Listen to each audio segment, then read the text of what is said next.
Hello, I am Danielle McCormick. I am the host of the Sweet Spark podcast, and I have my co-host here, Miss Katie Levins. How are you doing, ma'am? Doing great. How are you today? Doing very well, thank you. And today we are talking about contentment being the killer of happiness, because we are very concerned with your happiness. We've been talking about quiet quitting, talking about how to get to the next level with bringing some storytelling into your interview process, how to manage veterans. Obviously, we were talking about that a couple of weeks ago, did some how-to videos on resumes and things like that. But it really kind of got us thinking about what our why really is. And that, you have so many people, especially around, I don't know, maybe it's the thing that people do during the holidays to make each other feel better.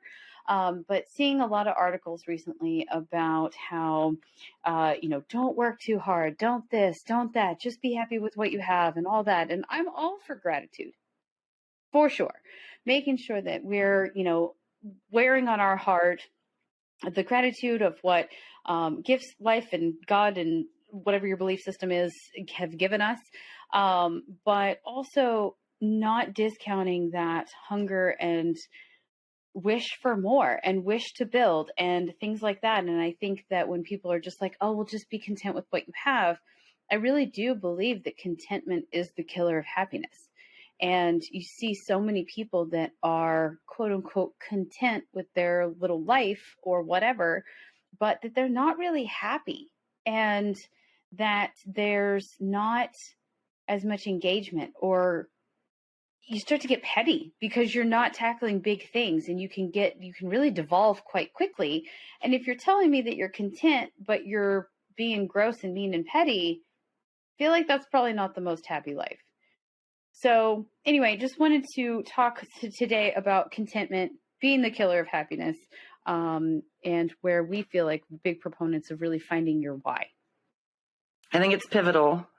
People in general need to have, people want to feel purposeful, and they want to feel like they're accomplishing things and doing things. And so it's human nature. You want to be able to check boxes and say, I've accomplished things. And so I think knowing what your purpose for wanting to do more is makes a huge difference in your drive to do more, basically. Absolutely. And I mean, even from an anatomical perspective, like there's a reason your brain gives you a dopamine hit when you check a box, when you do something successful, that you get that rush of, I did something good. And, all these endorphin up happy feelings, and not the, like getting things done doesn't make you feel sad. Right. There's it's a in the reason science. why we're yes, it is absolutely in the science. And I feel like when people just downgrade themselves or stop, or I don't know, it's just, for me, I honestly have a hard time believing it. I have a hard time understanding it. I do not understand when people are like, oh, well, just do this. And I feel like the word just is even limiting, in that you're just a this, or you're just a secretary, or you're just a whatever. And you're just supposed to be happy with what you have. And we're not built that way. Like, we're most functional and we're most helpful and we're most happy when we're on our purpose. And sometimes you may not even know what your purpose is. But if you run with full speed at everything that you're doing all the time, you don't have any time to be petty. But you also are able to accomplish things, feel good about yourself. And it's this positive cycle of doing better and doing good in the world and doing good for yourself. Perpetual motion. And sometimes I feel like contentment can kind of equate to complacency. If you're just striving for contentment, then you get complacent and you're like, okay, I've reached my mark. I've done what I need to do to feel okay. But people feel so much better too. Like I know I, as a person, if I reach a goal, then I'm happy that I reached my goal. But if I exceed it, then I am so much happier with myself too. And so if I'm just aiming to meet the mark, then I get complacent and I don't strive or go harder or do more to go above and beyond. And I think the above and beyond is what can kind of fuel different passions and energies and things like that too. And that's part of why you have to find your why. You have to find your why. You have to find your passion. You have to find what drives you to fuel that edge to make you want to do more and be more. Absolutely. And you also, it drives confidence.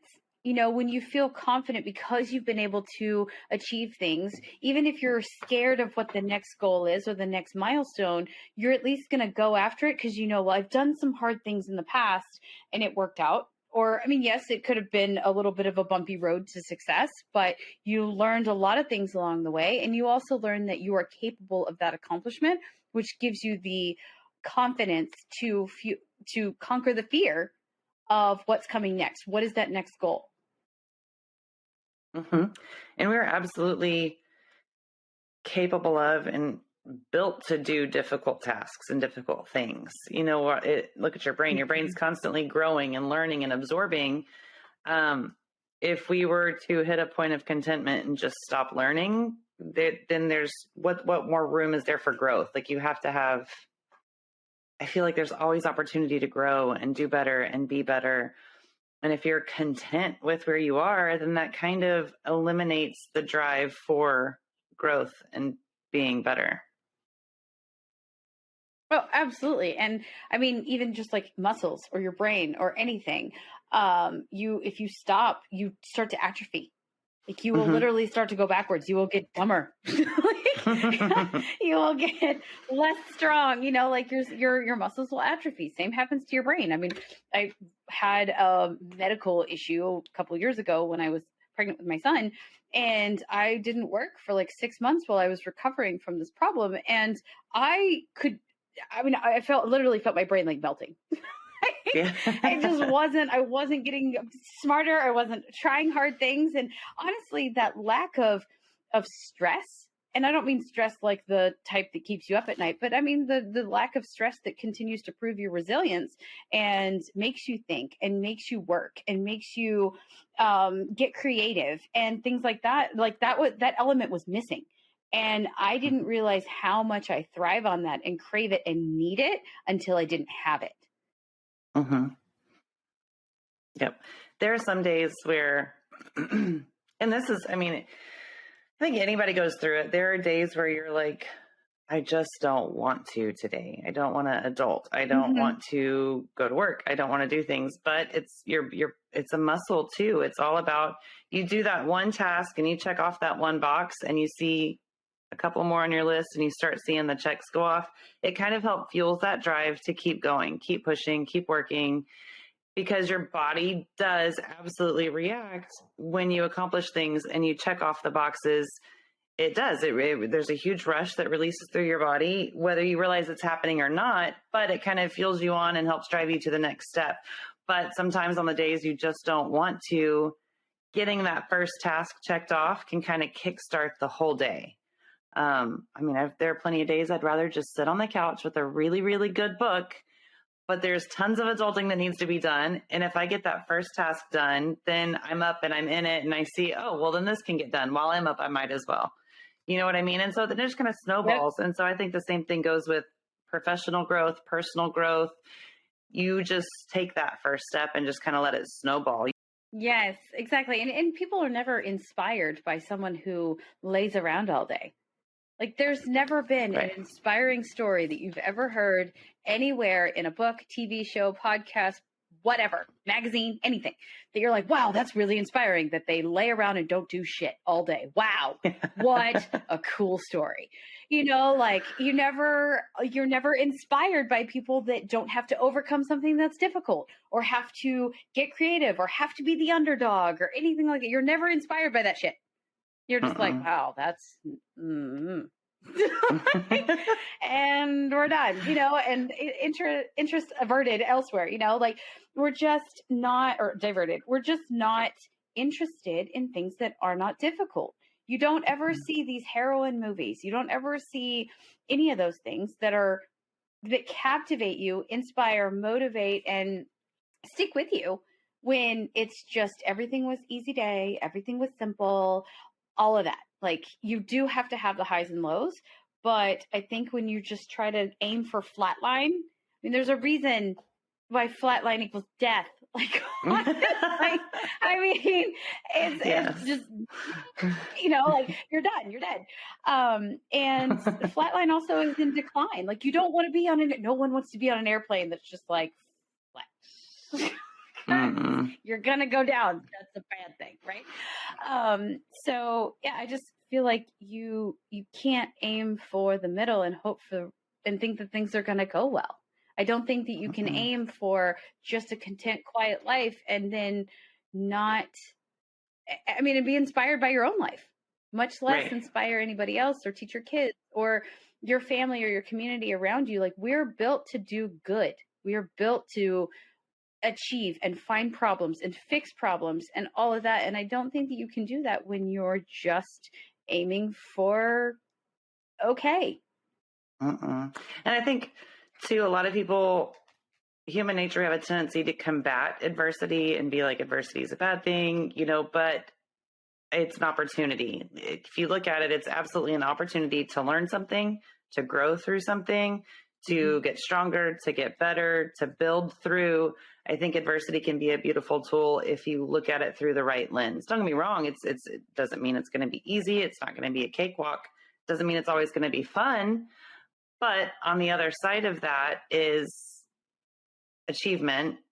You feel validated and you feel fulfilled. I think adversity is something that should be embraced because it's a teaching tool. Yes, absolutely. And even when you look at people that are in, quote, a dead end job, well, why is it dead end? It's dead. In all reality, right? That should be just a job that you don't go up, you don't go down, you go there at 9, you get off at 4:30, you get your whatever 30 or an hour minute, 30 or 60-minute lunch break, and you go there. It's constant, it's consistent, it's content.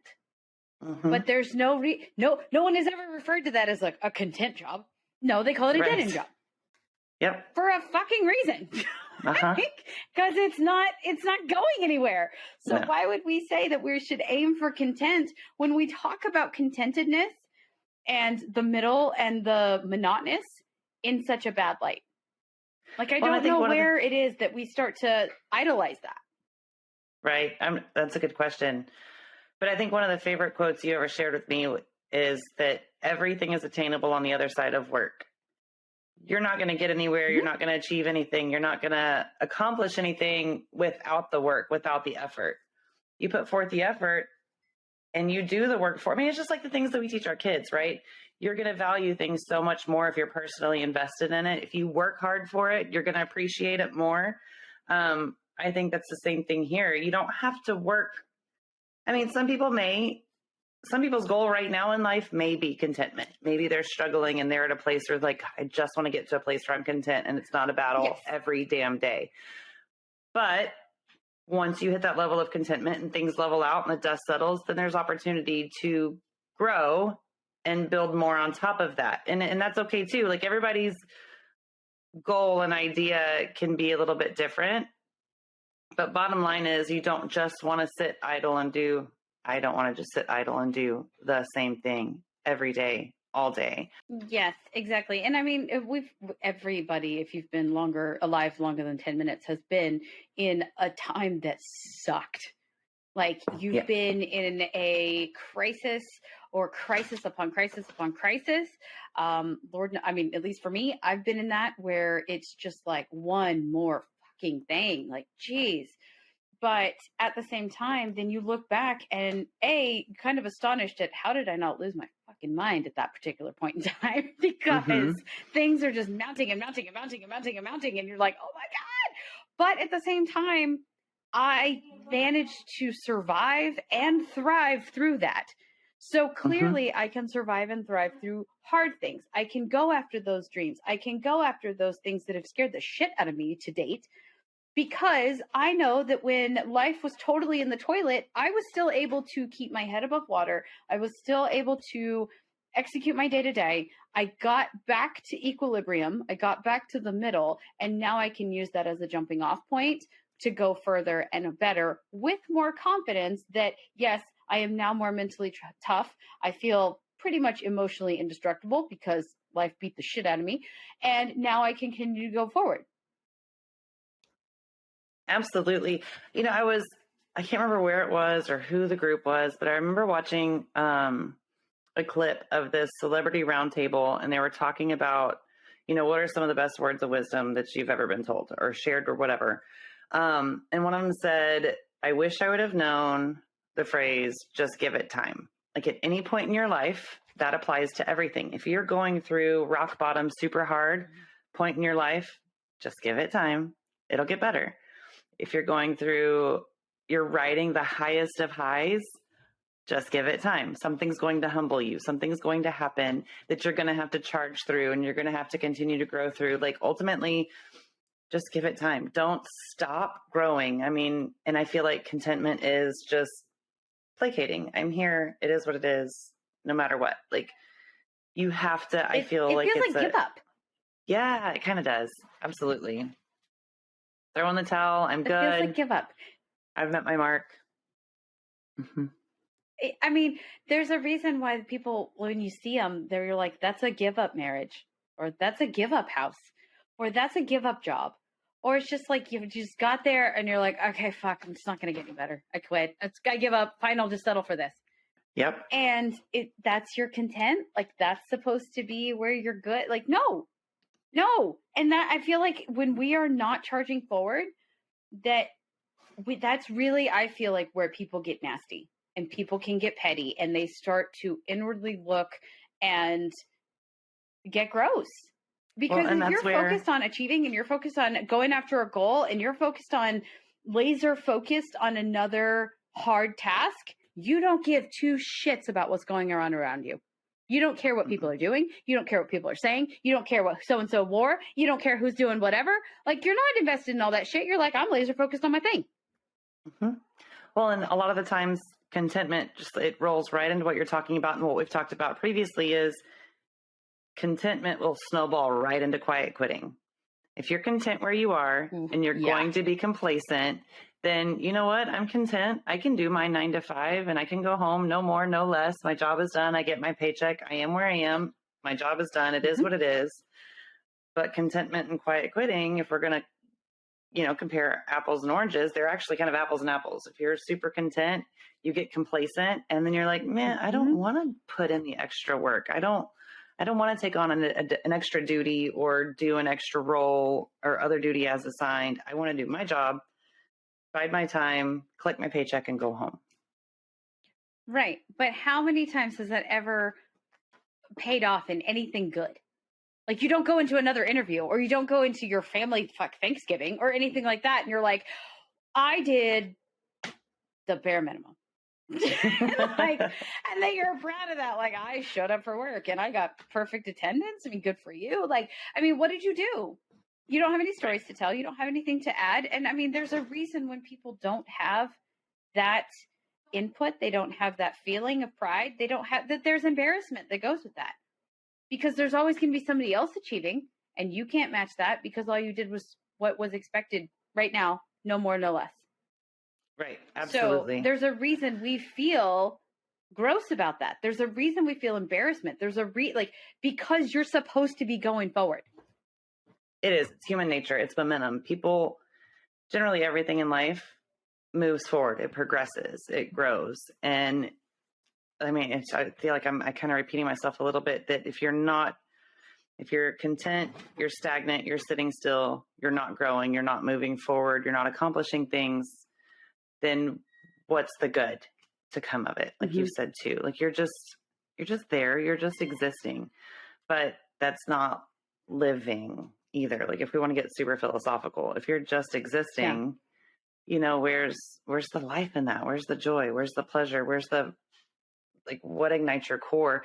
And so too, like we talked about, finding your why, I feel like as people, we need something that we fight for, something we drive for, something we do the things that we do for, whether it's for your own passion, whether it's to provide for your family, whether it's to sightsee and see the world and travel all the time. Like you've got to have a why. Like what is your purpose that drives you towards your goal? What is it you're wanting to achieve and get done. And how are you going to get there? Exactly. And there's so many people that you even see where their health deteriorates when they don't have a purpose, or their health improves. There's people that were either terminal or they have some very severe malady, and they find a purpose. They're helping other people. There's a child that I knew from when we used to do this whole child's golf tournament in Phoenix. And there was a child, he was one of the beneficiaries. He started a foundation, and he was actually their chief creative officer and chief inspiration. I think that's what they called him, chief inspiration officer.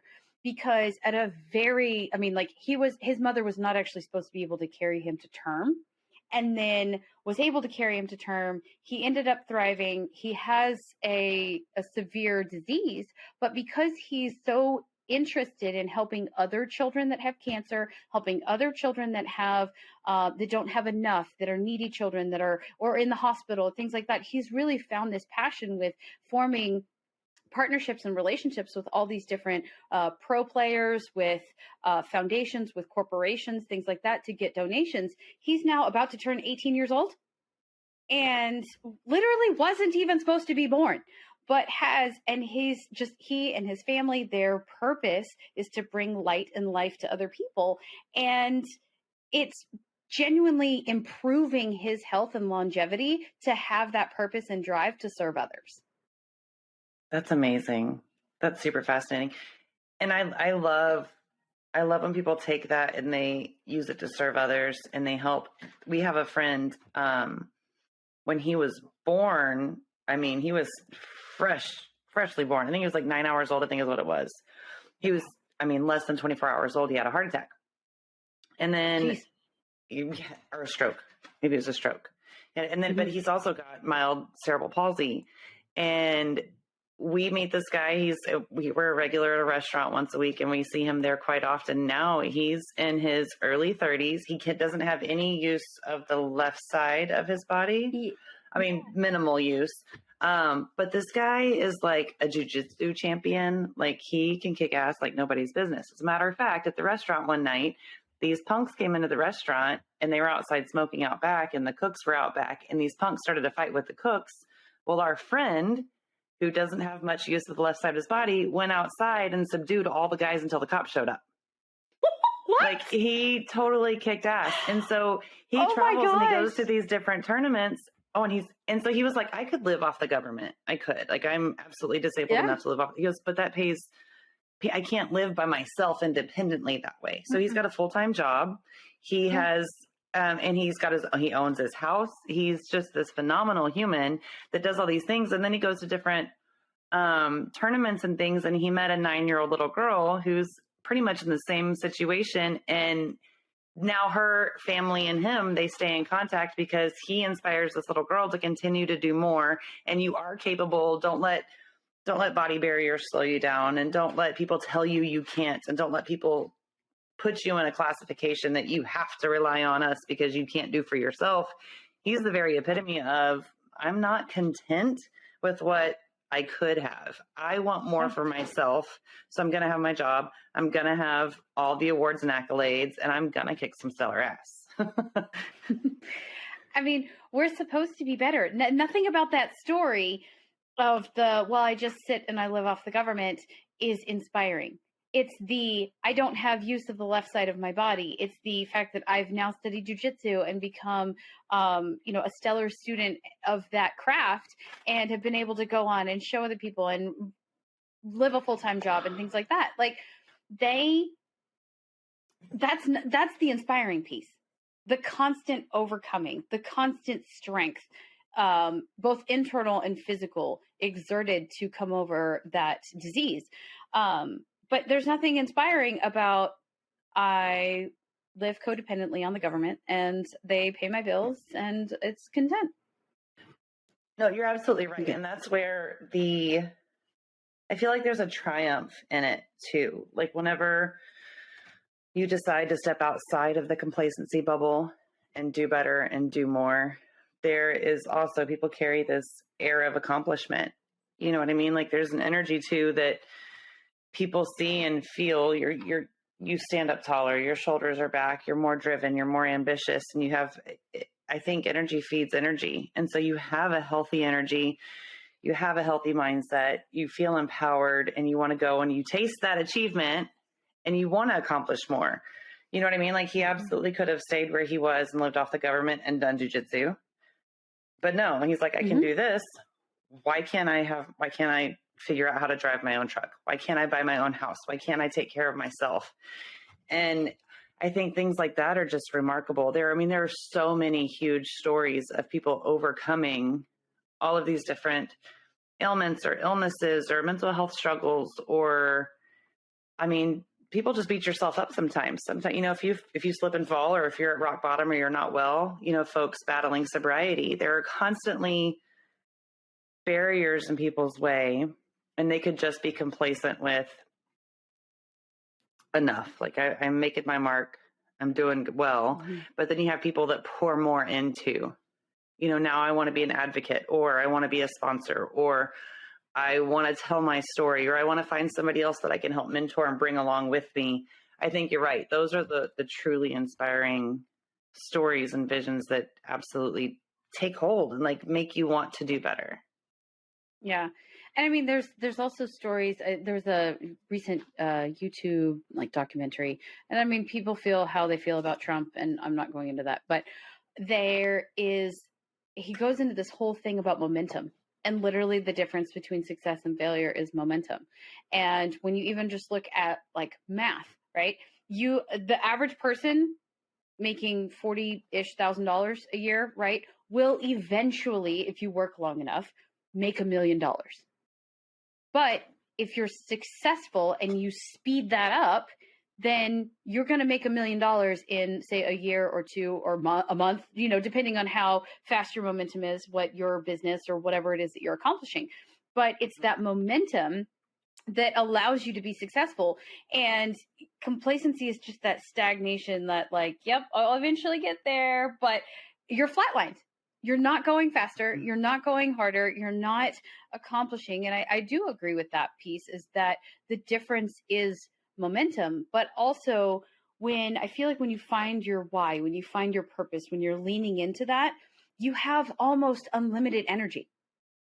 Absolutely. And I feel it's just like tapping into a totally different energy source, because you're just like motion, what does it say in Boiler Room? Motion creates emotion, it's a positive loop, as far as like I get something done and I feel really good about it and I want to go do more and I feel, get more done, and on and on and on. And it keeps you going. There are zero parts about I'm just going to be complacent and I'm going to be happy with that makes you want to continue to push. Or will get you anywhere remotely close to your goal. You know what I mean? If you set your goal and you say, I'm going to make $1 million in 2 years, but you don't do anything to work towards that any harder, then how do you expect to get it done too, is the question. Like if you have your goals, there's a difference too in having goals and working towards your goals. I can say, I'm going to make $1 million the next 2 years, or I can say, I'm going to make $1 million the next 2 years, and here's my plan, and these are the steps I'm going to take, and I'm starting here, and this is my first step. Yep. Check. No, I'm going to go to my next step. You know what I mean? I feel like there's a lot you're absolutely right. Momentum keeps the drive going, but you have to have your eyes on a goal to get there. It's really hard to look at athletes. Their goal when you're playing a sport, your goal is to win the championship, right? Right. If there wasn't a championship, what would they play for?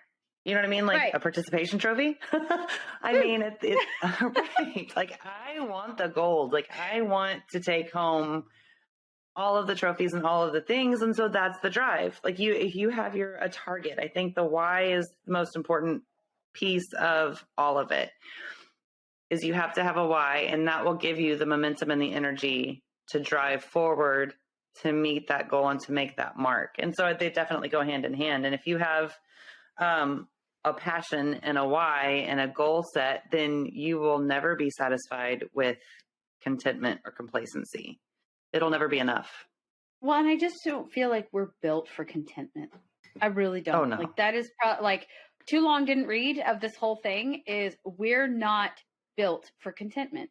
Because even like you said, if you have a goal to make $1 million in the next 2 years, you say that out loud, you fall short of it by a lot or even a little, you're going to be embarrassed. You're going to feel bad. Yep. You're going to feel discouraged. You're going to feel this. Like, there's no good feelings that come with not hitting a high goal. There's no good feelings that come with, well, I just did enough. There are 0 people that graduate high school that are like, well, I got out with a 70. Right. Cool. Like, there's nothing good that comes from that. No one is ever impressed, excited, proud of, or anything of just doing. And I feel like that's where we, like you said, yes, it does lead to quiet quitting. It does lead to, I feel contentment truly does lead to depression. It leads to pettiness.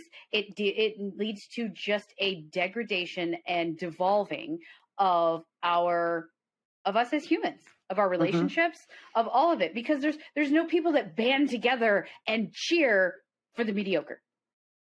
No, not at all. But, looking through a different lens too, like you mentioned, there are some people that are like, well, I graduated high school at just a 70. There are some people that it's just a 70 because they know they're way capable of more. But then there are some people that I applaud that are absolutely ecstatic because they obtained the passing grade. They got the 70 to graduate. Yes.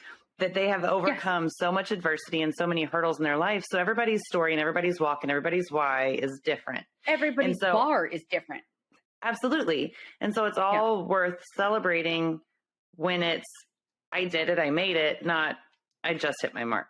You know what I mean? I feel like I just hit my mark is kind of a cop-out because people are capable. And if you bust ass in all of your effort and energy, that's what I tell my kids with their grades. If you bust ass and all of your energy and effort goes into a class and I see you sweating it and I see you working hard and putting in the time and you still, all you pull is a C, then I saw all that hard work and we are going to applaud that C because you busted tail to get to it. Now, if I see you not turning in assignments, if I see you playing on YouTube or I see you skipping out on schoolwork or skipping class and you get a C, then there are going to be some repercussions. Right. And so I think a lot of it's perspective too. You have to have a healthy perspective. And then, the ones that are like, well, I just got the 70, that's absolutely the contentment and complacency. And it's just, I don't give a damn. Like, it's good enough. It's whatever. It's satisfactory. I don't want satisfactory. I want exemplary. Yes. And I mean, I just feel like there are medical depression cases, right? There are people that have that as an issue, don't produce enough of the neurotransmitters, things like that. I completely understand that piece. However, I feel like where people get in this, you see it in memes, right? People trying to turn it into funny where they're like, what would you like for Christmas? You're like, I don't know, sense of purpose, socks, my electricity bill paid, there's some of that where we try to turn it into funny, but it's not funny. It's you feeling bad about the fact that you're not where you want to be. You're not pushing the envelope. You're not pushing yourself. You're not making those changes and efforts and requirements to get over your hurdles and to be to get those goals. And so you have a degradation in self-satisfaction, in happiness overall. And I just feel like when we aim for the middle, we're going to fall short and we're going to feel like shit about it. Oh, absolutely. And I feel like it's just a bad message. It's much like the quiet quitting when we're talking about, like, bottom line up front, it's a bad message. And I don't think that we need to be aiming for just contentment. It's the same thing with like work-life balance. No, I don't think that you need to like work yourself to fucking pieces. But I think also if you're on your purpose and you're on your mission and you're out there crushing it and you're giving it your whole heart and everything, then like they say, if you love what you do, you never work a day in your life. Go do it. Put those hours and passions. There is a reason that God put that fire in your heart to go and do and conquer. And I feel like the whole like work-life balance is a cop-out too. I do. I feel like you work to your purpose, work to your happiness. Like you said, like we've said, everything you want is on the other side of work, and you will have that contentment. You will have that happiness. You will have that fire in your soul, and you will be able to sleep well at night. And be proud of what you've done. And that goes both ways too. Like the work-life balance, you have a balance. You work towards work, you work towards life. All of it's going to take work. raising a family, taking care of a family, all of it takes work. But I don't feel like your goals and dreams have to be sidelined in order to, I think it's all attainable depending on your outlook and perspective. You can put as much time and energy and effort into work and your family collectively, where both can thrive and do very, very well and do very good things. Absolutely. But you have to find your why, right? So your why and your passion is, I'm busting my ass at work and I'm doing all of these great, phenomenal things so I can provide for my family, so that when I do carve out time and I have time for my family, I can relish in it and I can wallow in it and I don't have to be distracted and worried about X, Y, and Z. And I know that all of my hard work and energy and effort went into allowing this opportunity to vacation for a weekend with my family, or to offer this event, or to do this fun thing, or just to sit and watch a movie. Like, you know, your blood, sweat, and tears, you get to see the result too. And so that's it, kind of it comes full circle. Like, you get to see your why and you reach your goal and you get to see, I'm spending time with my family because I busted my ass at work with something that I love and I enjoy and I'm good at and I'm helping people with. And so I think it's just super all encompassing. And what better way than to teach your children than to have them see? There's a lot of people that are like, well, I should get off at 5 o'clock so I can be with my family. I do think that you're an example to your kids, and you need to have your children see you working. You need to have your children see, I busted my ass. I made these goals. This is what my goals did. My goals either brought in money. My goals either helped somebody, maybe both. My goals did X, Y, or Z. And here, kids, this is what it takes to do this. Walk in my footsteps. Study hard with your grades. Find your purpose. Find a place to help other people, to help society, to help forward your mission, whatever that mission is, or your ministry, and charge forward. But your kids also have to see you doing it, not just telling them to do it. Oh, very much so, leading by example. And then too, they'll get to see when you talk through it, they'll see the fruits of the labor and they understand, well, mom or dad worked, I saw them at work, or I missed them yesterday at dinner because they worked through dinner, but then it comes back full circle. But now here we are, we're doing this adventure together, or whatever. I do think it's absolutely imperative that you put work into both. And I think it will absolutely work itself out. The work-life balance thing it's a fine line and it's a struggle, but it doesn't have to be. You know what I mean? Like, your passion is your passion and your why is your why. And you can be passionate about work and you can be passionate about your family. I don't feel like anybody has to choose either or. I feel like you can pour your blood, sweat, and tears into your family and blood, sweat, and tears into work, and you're going to reap benefits and rewards from both. And you're absolutely right. Teaching your kids and leading by example is phenomenal. And your kids seeing what it means to work hard.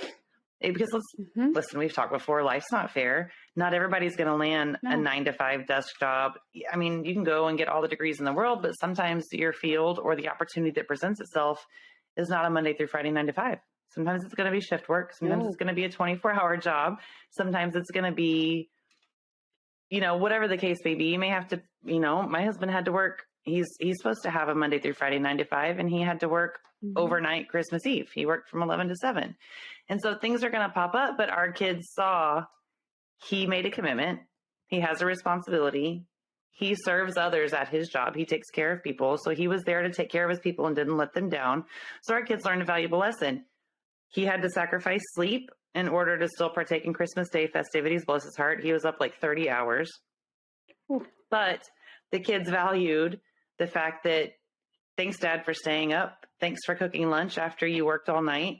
Like, there were a lot of lessons in there too. So I think anything can be a lesson too. If your why and your passions are all aligned, then it can be a teaching moment and a growing moment. Oh, absolutely. And I think also your kids, this is how we forward. Maybe I'm getting too philosophical with this, but I feel like that's really where we help forward humanity. Your kids need to see you answer the call. They need to see you answer the call to help others. They need to see the gravity of what you do. Like, I always joke because, in my other life, working, doing military contracting stuff. Like I always joke that my son is probably the biggest threat to national security. Nothing that I do is classified, but you know what I mean? Is that because he can name all the systems I work on and all the agencies I work with and all the things. And like, but he also knows what we're doing. He knows exactly what we're helping to protect people from. He knows exactly what the gravity of what mom does.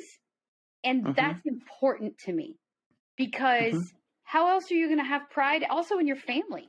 We always talk, you hear people telling their family stories, and my dad created this and my mom did this and my parents built this.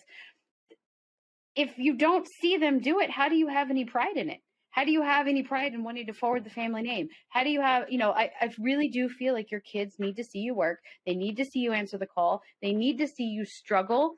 They need to help you mentor. They need to see you helping to mentor others, to lead others, to get your ass kicked. Like there's days when I'm just like, oh my God. And my son's like, are you stressed? I'm like, yeah, but that's part of it. Stress comes with it. There's not going to be 0 stress-free days in building a good life for yourself.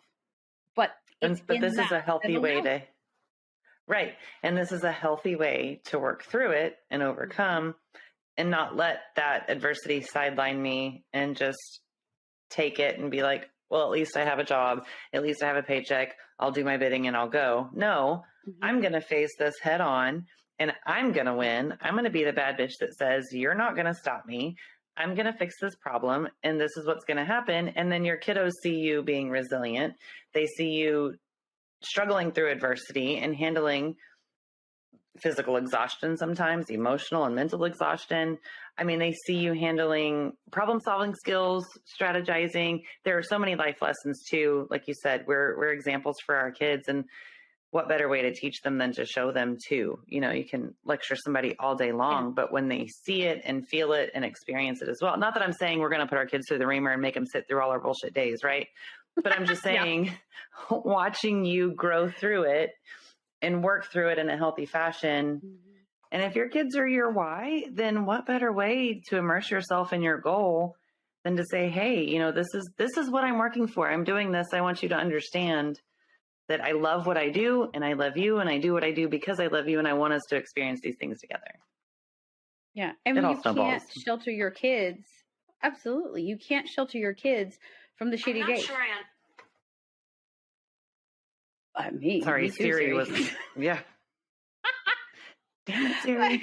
Yeah, damn it, Siri. I'm not sure. But yeah, I mean, I'm not sure. Yeah, there's days I'm not sure that I can get through this. But, I feel like your kids do need to see you doing that. And they have to be there side by side with you, or how else are they going to learn?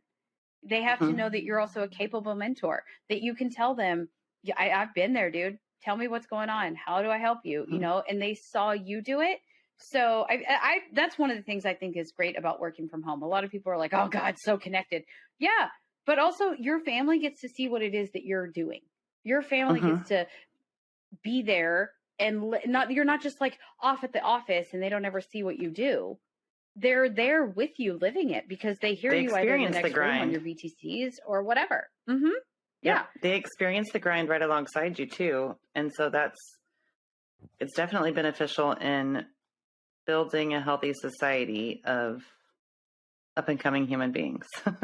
You know what I mean? Like, and it also teaches them to strive and work hard, and it teaches them work ethic. I don't want my kids to be complacent. I want them to be contributing citizens in society someday. And I want them to see what hustle and grind looks like too. I don't want them to just be like, meh, well, I met my mark. I did my job, time to punch out, and that it spills over into home life too. Like I clean with the gusto, and I taught my kids to clean with the gusto. Like you don't have to be complacent in even the most mundane of tasks. Like I don't, I set the bar higher even for little stuff. Well, and they also need to see that winning isn't fast. They need that. That's another one of the things that I really do like about the whole work from home, that having your kids involved in your work, things like that, that when they get to their place, because you also see a lot of this, like very early professionals in their career, like, I want to make an impact. No, this is your time to shovel shit. Like you're not going to make an impact. You're not going to be important. You're not going to do any of those things. I mean, there's a little reason why I have my son. One of his chores every week, multiple times a week is to go pick up dog crap in the backyard, because metaphorically and literally, every single stage of your life, you will have to shovel shit. And he needs to learn that. And you absolutely have to pay your dues. Seeing, yes, you have to pay your dues. You have and it doesn't matter what position you hold. You could be the CEO. You're still going to have to shovel shit of some variety. Oh, so, absolutely. Learning that along the way, seeing that that full out, as we used to say when we were dancing, full out Felicia effort is what is required every day to make that progress. But progress doesn't go fast. That's enough to keep that momentum going.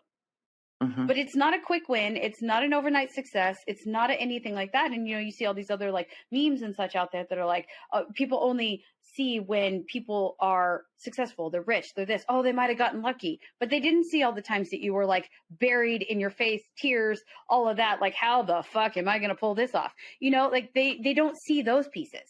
And I think that that's one of the things that is making people feel like they're failing, is they're not seeing the grind. And mm-hmm. if we can start even earlier with kids seeing the grind, see your failures, see your hustle, see your passion, see your pissed off days. They need to see all of those things so that when they experience them, they realize, oh, this is where I'm supposed to be. I'm not failing. I shouldn't quit. I shouldn't this. This mm-hmm. is exactly what the path looks like. Yep. It's not completely foreign, and it's not going to completely knock them off their rocker. They're already going to be mm-hmm. quasi prepared. They're going to have an idea of what it looks like, what the hustle and grind looks like to overcome, and they'll feel empowered too. You know what I mean? Like, they'll feel confident because it's not the first time they've seen or experienced this particular situation. Mm-hmm. Yeah, it builds coping mechanisms well before they actually have to cope with anything. Oh yeah, absolutely. Which this day and age is, mm-hmm. you can't put a price on it. No, because all you're seeing are all the rosy things on social media or this or that, mm-hmm. and everything looks fucking perfect, and it's not.